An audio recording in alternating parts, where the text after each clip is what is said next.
Hello friends, मेरा जो last video था लेखपाल पे उस पे कुछ अनसिलेक्टेड लोग कमेंट्स कर रहे थे कि बहुत अच्छा हुआ ये इन लोग की भर्ती रुक गई क्योंकि कुछ क्वेश्चंस जो गलत दिए थे आयोग ने, जिनके आंसर्स गलत दिए थे आयोग ने, उन पे ये नंबर पाके सेलेक्ट हो गए हैं। अब तो रिजल्ट रिवाइज्ड होगा और हम अंदर आएंगे। जो सिलेक्टेड लोग थे उन्होंने उनको रिप्लाई भी किया जाके, तो थोड़ा सा मतभेद हो गया आपस में। लेकिन एक चीज यहाँ पर समझने वाली है कि लेखपाल पे जो स्थिति उत्पन्न हुई है कि सोलर की डेट जो लगी हुई है वो 8 जुलाई लगी हुई है, तो उस पे जितने भी अनसेलेक्टेड लोग हैं, खासकर वो जो बाउंड्री पे थे जिनका कुछ पॉइंट से या कुछ नंबर से सिलेक्शन रुका था, सभी के मन में एक आश तो आ ही गई है कि अगर बाई चांस भी रिजल्ट रिवाइज्ड होगा तो हम अंदर हो जाएंगे। मेरा NS2 वाला सही था जो आयोग ने आंसर गलत दिया, मेरा विंध्याचल वाला सही था, और मतलब ये एक विवाद उत्पन्न हो गया है खासकर छात्रों के बीच। इसकी मुझे लगता है कि बात क्वेश्चन की नहीं होनी चाहिए कि इनका ये आंसर सही है, मेरा ये आंसर सही है, इनका सिलेक्शन हो गया, मेरा सिलेक्शन नहीं हुआ। ये गलती किसकी थी? जो सिलेक्टेड है उनकी या जो नहीं सिलेक्टेड है उनकी? भाई अगर मेरा सिलेक्शन नहीं हुआ होता और ये स्थितियां उत्पन्न हुई होती तो मुझे भी लगता कि मेरा NS2 सही है, मेरा विंध्याचल सही है। अगर ये बाई चांस कोर्ट में जाते हैं और आंसर चेंज होते तो मेरा भी सिलेक्शन हो जाएगा। इनमें मैं अनसिलेक्टेड बच्चों की बात, उनको गलत कहना, अनसिलेक्टेड लोगों को गलत कहना बहुत गलत होगा। अगर आप कोई भी पॉइंट्स रखें या सोचें, सिलेक्टेड लोग हो सकता है कि मेरी बात से सहमत ना हो, लेकिन जरा एक बार आप उनकी पोजीशन में रख के खुद को सोचिएगा कि जो भी बच्चा पॉइंट से बाहर होता है या कुछ नंबर से, एक आध नंबर से बाहर होता है, तो उसके मन में कसक तो रही जाती है कि मतलब हम भी अंदर होते अगर मेरा ये आंसर मैंने सही लगाया था, ये मैंने पढ़ के लगाया था और आयोग ने गलत दे दिया। इस पे जो सिलेक्टेड लोग हैं वो एकदम अपने ईगो पे ले लेते हैं, या ईगो पे क्या, हर किसी को बुरा लगता है कि हमारी तो ज्वाइनिंग हो चुकी थी और अब अगर ऐसा कुछ भी सीन होता है रिजल्ट रिवाइज्ड जैसा या कुछ भी है, पहली बात तो अभी ऐसा कहना कि रिजल्ट रिवाइज्ड होगा ऐसा कोई कंफर्म नहीं है। लेकिन अगर ऐसा कुछ भी होता है तो उनके मन में एक डर है कि जो बॉर्डर से अंदर है उनका क्या होगा। इसमें सबसे ज्यादा परेशान वो है जो कुछ एक आध नंबर से अंदर है या कुछ जो पॉइंट से अंदर है, उनके मन में एक डर है कि कहीं रिजल्ट रिवाइज ना हो जाए। भाई लड़िए, केस लड़िए, अच्छे से याची बनिए, हम पैसा देंगे। अभी मैंने देखा कि एक्चुअली मुझे सुनने को मिला, मैं किसी ग्रुप में नहीं ऐड हूं, मुझे सुनने को मिला फिर से फंडिंग हो रही है। तो मतलब मेरे मन में ख्याल आया कि वाह रे, मतलब ये मैं किसकी कहूं, ये मैं सरकार की नाकामी कहूं या मैं आयोग की नाकामी कहूं या ये जो एक शिक्षा का स्तर है इसकी मैं नाकामी कहूं। एक वो बच्चा जो खुद भी, जो अपने खर्चे के लिए अपने घर वालों पे डिपेंड है, जिसको अगर 50 रुपए की कॉपी लानी पड़ती है तो अपने घर वालों से पैसे लेने पड़ते हैं, वो बच्चा अपना सिलेक्शन के लिए, अपनी ज्वाइनिंग के लिए पैसे दे रहा है, इकट्ठे किए जा रहे हैं पैसे सिर्फ किस लिए कि हमें जल्द से जल्द ज्वाइनिंग मिल जाए। ऊपर से अभी जब बच्चे रिसेंट में आयोग के पास गए थे तो सचिव जी ने कहा, जो मुझे सुनने में आया कि आप लोग खुद निपटो जाके, आप लोग खुद जानो जाके। वाह, सचिव जी की जो लाइन थी, मतलब मुझे लगता है कि जो कुछ भी रहता फैला, अनसेलेक्टेड और सिलेक्टेड, मतलब सचिव ने, कहते हैं ना कि जैसे अंग्रेजों ने बांट दिया था देशवासियों को दो धड़ों में, एक कांग्रेस और एक मुस्लिम लीग, तो आयोग ने भी वही काम किया है। आयोग ने, गलतियां आयोग की थी, इसमें ना सिलेक्टेड की गलती थी ना अनसिलेक्टेड की गलती थी। इसमें गलती थी आयोग की कि उन्होंने ऐसे क्वेश्चंस डाले जिसपे डाउट्स थे या जिसके आंसर नहीं क्लियर थे। जो कुछ भी था वो आयोग की गलती थी। इसमें बच्चों में क्या हो गया कि दो दोस्त भी हैं, अगर एक सिलेक्ट है और एक अनसिलेक्टेड है तो दोनों के बीच में मतभेद उत्पन्न हो गए कि तुमने ये आंसर लिखा था, वो अपने आंसर के गवाह पेश कर रहा है, वो अपने आंसर के गवाह पेश कर रहा है कि हमने यहां से पढ़ा था, यहां से पढ़ा था। तो आयोग, और अब आयोग कैसे पल्ला झाड़ रहा है कि मेरी गलती नहीं है, आप निपटो जाके। आप उन बच्चों से कह रहे हो कि केस लड़ो जाके जो बेरोजगारी में दिन रात पढ़ाई करके सिलेक्शन पाए हैं। भाई एक लेखपाल का जो एग्जाम निकला था वैसे हवा में नहीं निकल गया था कि हम लोग उठे बैठे सुबह पेपर दे दिया जाके निकल गया। पूरा 1-1.5 साल की तैयारी करने के बाद वो एग्जाम निकला था। और अभी आप कह रहे हो पहले हम अपना एग्जाम निकालने में मेहनत करें, उसके बाद ये जो कोर्ट केस होते हैं इनमें पैसा इकट्ठा करें, चंदा इकट्ठा करें, कोर्ट केस लड़ें, उसके बाद आप जाएं, ऊपर से आपकी गालियां खाएं। तो हम लोग ने इसी के लिए पढ़ाई की थी ना, कि हम लोग पहले ये करेंगे, फिर सचिव जी की बातें सुनेंगे, फिर कोर्ट की डांट खाएंगे, फिर मंत्रियों के चक्कर लगाएंगे, फिर हर मंत्री के हाथ पैर जोड़ेंगे जाके, वकीलों के हाथ पैर जोड़ेंगे जाके। जिस स्टूडेंट का जो टाइम था वो किताबों के बीच या अपना काम करने में गुजरना चाहिए था, ये स्थिति आ गई है कि मतलब जो एलएलबी जो किए हैं उनको तो होएगा ही कोड का नॉलेज, लेकिन आयोग एक ऐसा, ये जो यूपीएससी आयोग है, इसको मैं कहूंगी इसको अपना वो लॉ का कॉलेज खोल लेना चाहिए, क्योंकि आधी जो भी कानून नियम है ये सब खुद ही सिखाई दे रहा है। चाहे वो सेविका वाला मैटर हो, चाहे लेखपाल वाला मैटर हो, या और भी भर्तियां, हर भर्ती इसकी कहीं ना कहीं कोर्ट पे जाके लटक जाती है, और कोर्ट में जाके नहीं लटकती तो उसको पंचवर्षीय योजना बना देते हैं। मतलब अगर इस चीज के बारे में सब जानते हैं लेकिन कोई कुछ नहीं कर सकता, क्योंकि किसी के हाथ में कुछ नहीं है, न सरकार इस पे सोचने वाली है, सरकार को फुर्सत नहीं है अपना धर्म का झंडा लहराने में। उसको पता है कि हमें इतने पूर्ण बहुमत मिल जाएगा या सब कुछ। चलिए मैं उसमें पॉलिटिकल बात नहीं करूंगी, लेकिन जो ये चीजें इतनी खराब हो चुकी हैं कि इसको सुधारने की जरूरत है, और नहीं सुधरेगा जब तक एक दो लोग या सारा सिस्टम या सारे बच्चे। और सुधरेगा कैसे, क्यों नहीं, क्योंकि इन्होंने बच्चों को आपस में बांट दिया है। हाँ, मतलब जो ऐसा, मैं ऐसे दो बेस्ट फ्रेंड्स को जानती हूँ जिनका एक का सिलेक्शन हुआ, एक का सिलेक्शन नहीं हुआ, और आज की तारीख में वो एक दूसरे से बात नहीं करते हैं, क्योंकि उनका कहना है कि इसने मतलब गलत सिलेक्शन पा लिया, और मेरे भी सेम नंबर थे, इससे ज्यादा नंबर थे, मेरा सिलेक्शन नहीं हुआ, और इसके जो क्वेश्चन मेरे आयोग ने गलत किए वो मेरे सही थे। तो ये जो भी चल रहा है आयोग, ये सचिव जी, ये जो भी हम लोग का ये मानसिक जो प्रताड़ना हम लोग सह रहे हैं, इसका जिम्मेदार कौन है? सचिव जी ने तो पल्ला झाड़ लिया ये कह के कि आप निपटो जाके। ऊपर से इन सब का छात्रों के बीच में ये गुट ऐसा तैयार हो गया है हर भर्ती में, उसका मकसद होता है भर्ती जाके कोर्ट में फंसाना और वहां से पैसे कमाना। बच्चा क्या होता है, बच्चा मेहनत करके सिलेक्शन लेता है, वो खुद डरा हुआ होता है मैं कैसे भी ज्वाइनिंग मिल जाए। वो भले 100 रुपए अपने घर से मांगता हो कॉपी लेने के लिए, लेकिन अगर 1000 रुपए कोर्ट केस में मांगे जाएंगे तो वो अपने घर वालों से रिक्वेस्ट करके कैसे भी करके, भले घर वाले कैसे भी दें, क्योंकि उसको लगता है कि एक बार ज्वाइनिंग हो गई ना तो पेमेंट आने लगेगी, चीजें सारी सही हो जाएंगी, हम सारी चीजें सही कर लेंगे। तो केस लड़ता है जाके। हम ही अभी लेखपाल वालों ने पहले हाई कोर्ट के लिए पैसे जमा किए, फिर सुप्रीम कोर्ट के लिए पैसे जमा किए, फिर नई एसएलपी आई उसके लिए पैसे जमा किए, अब देख रहे हैं कि और जो एसएलपीज जा रही हैं कोर्ट में अब उसके लिए पैसे जमा हो रहे हैं। ये चल क्या रहा है? मतलब बच्चों को बेवकूफ बनाया जा रहा है, बच्चे बेवकूफ बन भी रहे हैं, क्योंकि उनको लगता है कि अब मेरे पास क्या है, ना कोई जॉब है, तैयारी करेंगे तो शायद तैयारी, ऐसी बहुत सी जॉब है जिसपे बैठने के लिए हम ओवर एज हो चुके हैं, और जिसके लिए एलिजिबल हैं वो निकाल नहीं सकते पीसीएस वगैरह। उनके आगे एक मजबूरी बन गई है कि वो उस चीज को सपोर्ट कर रहे हैं इस उम्मीद में कि शायद कुछ अच्छा हो जाए।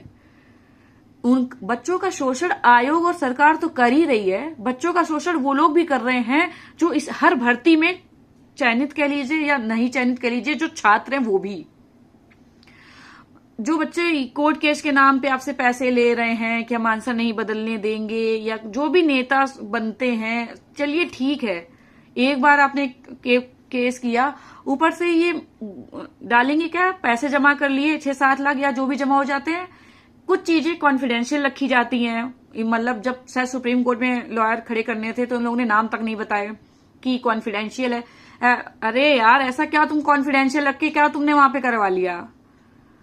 बस यही है, जो बोल दे वो विद्रोही है, उसके खिलाफ पूरे ग्रुप में जाके ये लोग एकदम मुहिम छेड़ देंगे कि इससे बड़ा दुश्मन इस भर्ती का कोई है नहीं। मेरी भी भर्ती है, मुझे भी ज्वाइनिंग चाहिए, लेकिन बेवकूफ बन के या किसी को बेवकूफ बना के जो पैसे कलेक्ट होते हैं या उसका जो भी ऊपर से जो देते हैं ना ये लोग ब्यौरा कि कहाँ पे खर्च किया, एक जैसे लगता है कि इन्होंने एक सीए हायर कर रखा हो ये बनाने के लिए कि जो पैसा इकट्ठा हो रहा है इसका मतलब कहाँ कहाँ कैसे खर्च होना वो दिखाया जाना हो। और इन्होंने एक क्लियर ये भी नहीं दिखा पाते कि किसी वकील को, अब ये बोलेंगे कि वकील को पैसे ऑफलाइन दिए जाते हैं, वो बता नहीं सकते कितने में कौन वकील तय हुआ, फीस ज्यादा थी हमने कम करवा लिया, वो चीजें सार्वजनिक नहीं कर सकते। ये तो कुल मिला के हर कोई शोषण कर रहा है। मैं किसी को मना नहीं कर रही कि जिसको पैसे देने हो, देखिए मैं तो नहीं दे रही, लेकिन जो दे रहा हो उसकी मैं एक बार कहूंगी खुद का सोच समझ के करे, क्योंकि जो माँ बाप के पैसे हम जो ठीक है किसी लायक चीज में लग रहा हो या किसी सही चीज में लग रहा हो तो ठीक है, हमारे पैसे से कोई पार्टी कर रहा हो, हमारे पैसे से कोई घूम फिर रहा हो या जिसको लग रहा हो कि ठीक है जितना खिंचेगी भर्ती उतना बढ़िया है, क्योंकि बच्चों को चूतिया बना के पैसे तो ऐसे ही इकट्ठे होंगे ना, चाहे वो सिलेक्टेड हो चाहे वो पीडी यादव का गैंग हो।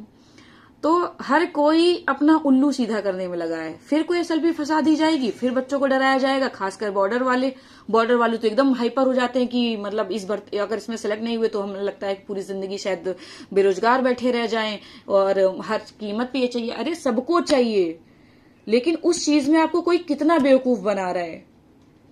मैं किसी का भी नाम नहीं ले रही, लेकिन अगर आप अपनी जेब से 1 रुपए भी किसी को दे रहे हो तो जरा एक बार उसका पूरा ये देखो कि वो कहाँ यूज हो रहा है। और सबसे बड़ा जो एक लेखपाल ने जो शब्द को जन्म दिया वो है confidential, out of the box. ये लोग जो काम करते हैं वो आउट ऑफ द बॉक्स जाके काम करते हैं, और तभी इतना आउट ऑफ द बॉक्स होके काम करते हैं, तभी लेखपाल भर्ती का जो भर्ता इन्होंने बना दिया, जो 8 जुलाई की डेट लगी है। अब ये क्या करेंगे, 2-3 महीने जो है, मई और जून और हो सकता जुलाई, जो भी है 2-2.5 महीने हैं, इसमें ये बच्चों को पूरा टहला के रखेंगे कि एसएलपी के लिए लड़ना जरूरी है, कहीं रिजल्ट ना चेंज हो जाए, हम चेंज नहीं होने देंगे। और कुछ इसमें इतने बड़े ज्ञाता हैं कि हम एलएलबी ऑर्डर तक नहीं क्लियर कर पा रहे थे। जो 29 तारीख वाला जो केस लगा था उस पर जो ऑर्डर आया, उनको ऑर्डर तक क्लियर नहीं कर पा रहे थे, या भले वो कह रहा हो लेकिन वो खुद डाउट में थे, स्टे है कि नहीं है।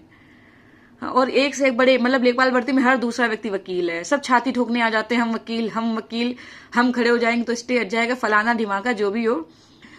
तो मतलब अभी बहुत से लोग आ जाएंगे मुझे ट्रोल करने, मुझे कुछ कहने, मुझे फर्क नहीं पड़ता है ना। आप मुझे बहुत बुरा कमेंट्स करोगे मैं डिलीट कर दूंगी, कोई बहस करोगे तो मैं उसका जवाब नहीं दूंगी, क्योंकि मुझे जो बोलना होता है मैं बोल देती हूँ, ठीक है ना। मैं ऐसा नहीं है कि मुझे जो बात रखनी होगी वो मैं नहीं रखूंगी, या मुझे आप लोग ग्रुप पे जाके कुछ कहोगे तो उसके चक्कर में मैं कुछ नहीं कहूंगी। मुझे जो लगता है मैं वो आके बोलती हूँ। तो मैं इस पे वीडियो इसलिए बना रही हूँ, कोई कहेगा कि आप इस पे वीडियो क्यों बना रही हो, आपको क्या मतलब कोई मेरी फ्रेंड का मेरे पास फोन आया जो लेखपाल में सिलेक्टेड है, मतलब वो मुझसे कह रही है कि श्रुति मतलब पैसे दे रही हूँ क्या, तो मैंने उसी के थ्रू मुझे पता चला कि फिर से पैसे जमा होने लगे। तो मैंने कहा किस चीज के, तो कह रही है कि एसएलपी के लिए पैसे जमा किए जा रहे हैं, सोच रहे हैं कि आखिरी बार और दे दें। मतलब वो लड़की जो इतनी टैलेंटेड है, मुझे लगता था कि बहुत ज्यादा दिमाग है, सॉरी बुरा न मानना तुम अगर मेरा वीडियो देखो, लेकिन उसके मन में भी वो भर्ती का एक होता है ना कि अपनी ज्वाइनिंग लेने का, कि ये मेरी ज्वाइनिंग है, मतलब हो जाए जल्दी नौकरी हो जाए, 1,000 रुपए में हम जैसे तैसे मैनेज कर लेंगे।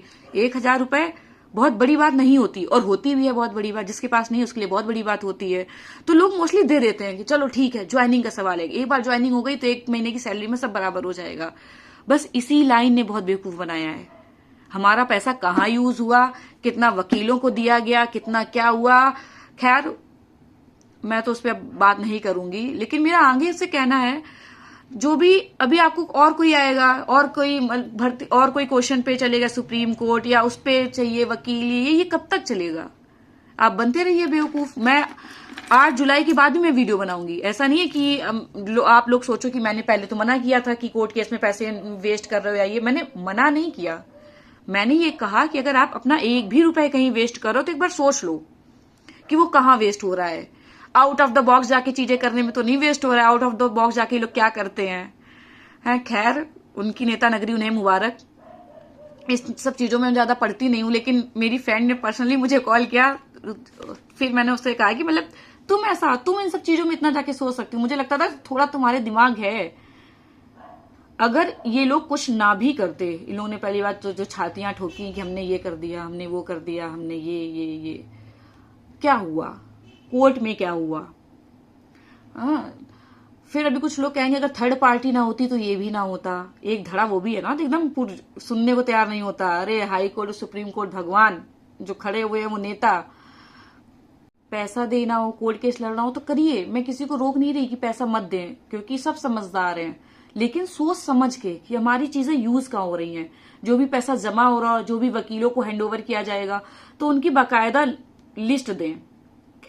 खैर उस टॉपिक को छोड़ते हैं। बाकी कुछ बच्चों को ये प्रॉब्लम थी कि हम अभी तैयारी किसकी करें, या मन नहीं लगता है, मतलब बार बार मन वही जाता है। और हाँ, अनसिलेक्टेड लोग जो ये बोल रहे थे कि ये क्वेश्चन बदलना चाहिए या ये क्वेश्चन बदलना चाहिए, तो मैं ये नहीं कह रही कि आपका गलत है या मेरा सही है। गलती आयोग की है कि उसने ऐसे क्वेश्चंस उठाए जिसमें एम्बिग्यूटी थी, या जिसके 2 आंसर हो सकते थे, या जिसका एक आंसर, किसी किताब में कुछ आंसर दिया है या किसी किताब में कुछ आंसर दिया है। तो ये बहस करने से कि ये आंसर होना चाहिए या ये आंसर होना चाहिए, तो अगर मैं एक चीज, मतलब जो भी कुछ भी होगा, अगर आप डिजर्व करते होंगे तो आपकी जॉब कहीं नहीं जाएगी, या इस भर्ती में या आने वाली किसी भी भर्ती में। कुछ लोग कहते हैं ना कि आप लोग उस नंबर, उस चीज से सिलेक्शन पा गए हो, जो क्वेश्चंस गलत थे या मेरे सही थे, हम सेलेक्ट होते। तो भाई अगर आप डिजर्व करते होगे ना, तो आपको इससे भी बेहतर जॉब मिलेगी। जो जितनी मेहनत करता है उसका फल उसको कभी ना कभी, देर लगती है, कभी ना कभी मिलता जरूर है। तो मैं ये कहना चाहूंगी कि प्लीज, मतलब सेलेक्टेड हो या अनसेलेक्टेड हो, ऐसे मतलब आपस में विवाद नहीं करिए, क्योंकि हमारी लड़ाई आयोग से है, सरकार से है, कोर्ट से है। आपस में मत लड़िए। आप मान लीजिए ठीक है, इस भर्ती में आपने कह दिया आपके आंसर गलत थे और आपका सिलेक्शन नहीं हुआ, आप वीपीओ का पेपर देने जा रहे हो या वीडियो में आपका सिलेक्शन हुआ, किसी भी चीज में आगे सिलेक्शन हुआ है, उसमें हो सकता है कि आपका सिलेक्शन हो जाए और जिसका सिलेक्शन ना हुआ हो उसके वो आंसर सही हो, वो फिर यही चीजें लेके आए। तो ये सारी चीजें चलती रहती हैं। ऐसा नहीं है कि ये आपका पहला एग्जाम होगा या हमारा पहला एग्जाम होगा। जो सिलेक्टेड है इनके भी कई ऐसे एग्जाम्स होंगे जिनमें इनका पॉइंट से रुका होगा, लेकिन हम लोग ने वहां पे जाके ये नहीं की, मतलब क्या कर सकते थे वहां पे जाके, बताइए। कुछ चीजें हम लोग कहते हैं ना कि किस्मत से हार जाते हैं, तो वहां पे एक ये है कि हमने अपनी पूरी मेहनत की, लेकिन अगर पॉइंट से सिलेक्शन नहीं होता, ऐसा इसका मतलब ये नहीं कि आप काबिल नहीं थे या जिसका सिलेक्शन हो गया। अरे मेरे ग्रुप में है एक रंजीत भैया, पढ़ने में बहुत अच्छे हैं, 83 नंबर थे शायद उनके, 0.5 से सिलेक्शन नहीं हुआ। मेरे उससे कम थे लेकिन मेरा सिलेक्शन हो गया। तो इसका मतलब ये थोड़ा कि मेरा सिलेक्शन हो गया तो मैं बहुत इंटेलिजेंट हो गई, उनका सिलेक्शन नहीं हुआ तो वो पढ़ते लिखते नहीं है। तो आपस में मत लड़ा करिए। ये जो चीजें हैं, ये विवाद हमारा आयोग से, हर भर्ती के लिए। आप अभी लेखपाल में साथ नहीं दे रहे हो, आगे जाके कोई भी भर्ती आएगी, कोई देखा है क्या कि आयोग की भर्ती जाके कोर्ट में नहीं फंसेगी, या कोई भी ऐसी चीज, मान लीजिए कोर्ट में ना भी फंसे, फिर भी आयोग ऐसा है कि पंचवर्षीय योजना चला रहा है, JEE-18 वाले अभी तक परेशान है। तो ये सब चीजें आपस में मत लड़िए। मुझे लगता है कि एक जो भी छात्र है उनको एक होना बहुत जरूरी है। अरे सबने पढ़ाई की, जो भी इसके आसपास तक आया, जो भी 80 नंबर लेके आया, सब टैलेंटेड है, और कहीं ना कहीं देर लगेगी, हर एक बच्चे का सिलेक्शन होगा। वीडियो जो 2018 में जब मैं थी, तो ऐसे बहुत से लोग आते थे या तब कहते थे ये भर्ती कैंसिल होनी चाहिए क्योंकि इसमें 15 लाख रुपए चले होंगे शायद, तभी भर्ती कैंसिल हुई। लेकिन एक जो चीज मैंने फील की, मेरे जानने में कम से कम 50-60 बच्चे थे वीडियो के, और सभी अच्छे थे पढ़ने में, क्योंकि शायद तभी सिलेक्शन हुआ था। बाहरी दुनिया क्या देखती है कि 15 लाख चले होंगे तो इसलिए भर्ती कैंसिल होनी चाहिए। ठीक है, वो भर्ती कैंसिल हुई, उसमें से बहुत से लोगों को सेटिस्फेक्शन मिला, बहुत से लोग मेरे मुंह पे बोलते थे गड़बड़ी हुई थी तभी भर्ती कैंसिल हुई। अच्छी बात है, मतलब कुछ ना कुछ तो हुआ होगा शायद, इसलिए ऐसा हुआ। लेकिन जो बच्चे 50-60 सेलेक्टेड थे ना, जिन ग्रुप्स में मैं ऐड थी या जिनको मैं जानती थी, सब आज कहीं ना कहीं बहुत बेहतर जगह जॉब कर रहे हैं, या नहीं जॉब कर रहे हैं तो किसी और में सिलेक्शन हो गया है, आने वाले 2-3 महीनों में कहीं जॉब करेंगे। तो ये सब चीजें कि मतलब हर भर्ती में चलता है यूपी की। तो ये सब कहना कि मतलब लेखपाल में भी है, लेखपाल आप ये लोग सोचोगे लेखपाल में मैं हूं इसलिए लेखपाल को कह रही हूं कि ये ना कहो 15 लाख वाले हैं या गलत आंसर देके सेलेक्ट हो गए। जिसकी ज्वाइनिंग हो रही है उसको भी बहुत अच्छी बात, और जिसका नहीं हुआ, जिसका कुछ पॉइंट से रह गया, आप एक बार पॉजिटिव होके देखिए, शायद भगवान ने आपके लिए, ये लाइन मुझे भी बहुत खराब लगती है कि भगवान इतना सब्र का फल इतना भी देर में ना मिले कि फल सड़ जाए, लेकिन ऐसा नहीं है। जितना टाइम लगता है ना, भगवान शायद कुछ और अच्छा देने वाले होंगे। मतलब शायद आप जिसने बहुत ज्यादा स्ट्रगल किया वो ये चीज फील करे कि जो वो, जब मुझे लगता था मेरी यूपी पुलिस में रनिंग नहीं निकली या कुछ सेकंड से शायद मुझे आज जॉब कर रही होती, या और भी कई ऐसे एग्जाम्स थे जिसमें मैं एकदम फाइनल से बाहर हुई, शायद अच्छी जिंदगी होती या कुछ चीजें अच्छी होती। लेकिन मैं अब रियलाइज करती हूँ कि हर एक चीज के लिए भगवान का धन्यवाद कीजिए, क्योंकि आपको खुद नहीं पता कि भगवान ने आपके लिए क्या सोच के रखा है।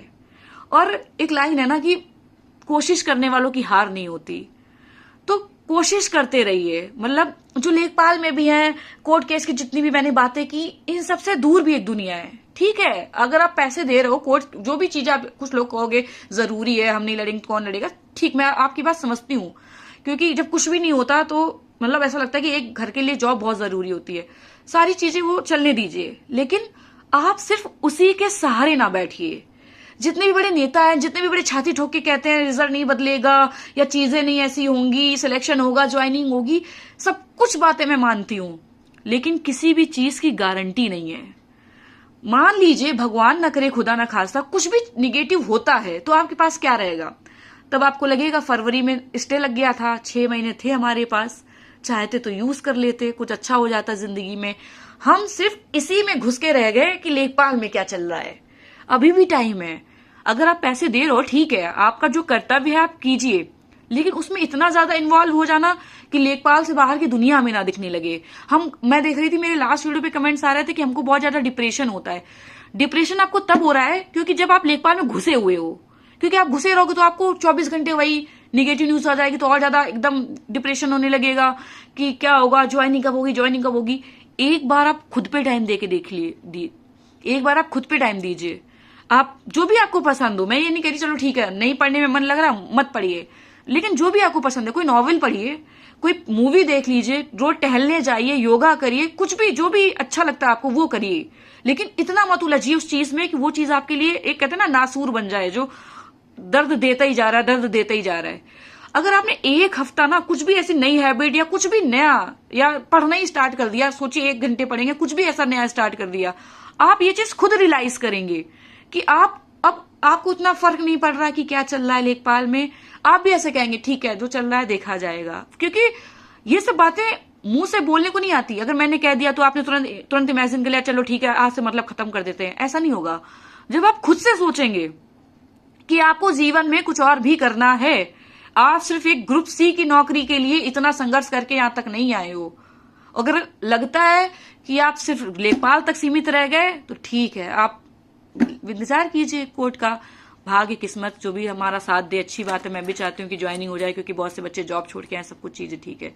बस मेरे कहने का मतलब एक चीज होती है कि कुछ भी हो जाए जीवन में, ये तो एक जॉब है ना, कि हमें पता है जब बहुत ऐसी परिस्थितियां आ जाएंगी कि जॉब के बिना जीना मुश्किल हो जाएगा, हमें चाहिए चाहिए चाहिए चाहिए, अगर ये वाली फीलिंग आ जाती है तो आप कोई भी एग्जाम क्रैक कर लोगे। ये तो एक जॉब, चलिए जॉब रुक गई। या कभी कभी ऐसा होता है हमारे जीवन में, जब हम सोचते हैं कि हम जीवन में सबसे ज्यादा इससे प्यार करते हैं या जो भी चीजें कर रहे हैं वो हम इनके लिए करना चाहते हैं। जैसे मान लीजिए हर कोई सोचता है कि हम जॉब कर लेंगे तो हम अपने माँ बाप के लिए करना चाहेंगे, मम्मी के लिए ये करेंगे क्योंकि इन्होंने बहुत संघर्ष किया है। आप तब सोचिए कि जब उनमें से कोई ना रहे, है ना, वो जो दुख होता है ना उसकी पूर्ति नहीं की जा सकती। अभी आप लोग कहेंगे कि हम डिप्रेशन में जा रहे हैं, मेरे पास इसके अलावा ऑप्शन नहीं है, ऐसा कुछ भी नहीं है। 100 रास्ते बंद होते फिर भी एक रास्ता खुला रहता है। अभी लोग कहेंगे कि मैं ज्यादा ज्ञान दे रही हूं, मुझे ये सारी चीजें इसलिए बोल पाती हूँ क्योंकि ये सारी चीजें मैंने खुद फेस की हैं। और मैं चाहती हूँ कि जो मैंने बहुत से ऐसे लोगों को देखा जो बहुत कुछ कर सकते थे, लेकिन एक मोमेंट पे आके उन्होंने क्विट कर दिया कि शायद किस्मत को यही मंजूर है या हमारी परिस्थितियां ऐसी नहीं है या ये दुख इतने बड़े नहीं है। जॉब को आपने इतना बड़ा मत बनाइए कि जॉब ही जीवन है। चलिए ठीक है, लेखपाल की आपको जॉब मिल भी गई, क्या वहां से आप सेटिस्फाई हो जाएंगे? अभी आपको लग रहा होगा बहुत बड़ी बात है, मिल गई सब कुछ जीवन अच्छा हो जाएगा, लेकिन उस मोमेंट पे भी जाकर आप फील करेंगे जीवन में कुछ कमी है या एक नहीं संतुष्टि मिल रही है। तो जरूरी ये है कि आप किस चीज में खुश हो रहे हैं और किस चीज से करने पर आपको अच्छा लग रहा है। जो भी बच्चे डिप्रेशन में जा रहे हैं या जो ऐसे कमेंट्स करते हैं कि हम कुछ क्या करें समझ नहीं आ रहा, सबसे बड़ी बात एक बार अपने माँ बाप की तरफ देखिए कि ये है तो सब कुछ है, मैं सब कुछ कर लूंगा। दुनिया की कोई भी चीज असंभव नहीं। कुछ लोग कहते हैं ना मैं ओवर एज हो रहा हूं, मैं कौन सा तैयारी करूं, ऐसा नहीं है कि आपके पास कोई भी ऑप्शन नहीं है। हकीकत तो यह है कि आपके पास ऑप्शन है, लेकिन आपको दिख रहा है कि उसमें मेहनत बहुत लगेगी, आप डर रहे हो। तो अंत में ये वीडियो बहुत लंबा हो गया बोलते बोलते, बस मैं ये कहना चाहती हूँ कुल मिला के कोई भी जो भी मेरा वीडियो ये देख रहे हो अपना टाइम वेस्ट मत कीजिए। भले मतलब जो टाइम आप टेलीग्राम या इन सब चीजों में लगाते हैं वो टाइम आप भले योगा करिए, आप वॉकिंग करिए, आप कोई नॉवेल पढ़िए, कोई मूवी देख लीजिए। नहीं पढ़ने में मन लग रहा, कुछ लोग कहते हैं पढ़ने में मन नहीं लग रहा, मूवी देख लीजिए या कुछ भी नया करिए या अपनी मम्मी से बात करिए। कहते हैं ना कि डिप्रेशन हो रहा, बिल्कुल डिप्रेशन नहीं होगा। मैंने भी सारी चीजें फेस की हैं। जब मेरे पापा बहुत ज्यादा सीरियस थे, बहुत ही ज्यादा सीरियस थे, उसी दिन ऐसी खबर आती कि वीडियो कैंसिल हो गया और मेरे पास लड़कियों के फोन आ रहे होते हैं कि रो रही होती हैं सब, कुछ रो रहा है, अब क्या करेंगे, सब कुछ खत्म हो गया, इतना वेट किया, 2-2.5 साल सब कुछ चला गया, और मेरी आंखों में एक आंसू नहीं कि मैं किस चीज का दुख मनाऊं। मेरे पापा की जो कंडीशन है उसका, या जो जॉब चली गई उसका। तो मुझे जॉब बहुत छोटी चीज लगी, मेरा एक भी आंसू नहीं गिरा था मेरी भर्ती जब कैंसिल हुई थी, क्योंकि शायद उससे भी बड़ा दुख मेरे सामने था। तो वो ऐसा दुख था जिसकी भरपाई नहीं हो सकती थी। तो आप सभी लोग जो भी बहुत ज्यादा परेशान होते हैं, सिलेक्टेड या अनसिलेक्टेड हैं, तो जीवन में बहुत कुछ है करने के लिए। तो प्लीज आप सभी उस पर ध्यान दीजिए, पॉजिटिव रहिए, पढ़ते रहिए। जीवन जो भी आप डिजर्व करते हो, भगवान एक ना एक दिन आपको जरूर देगा।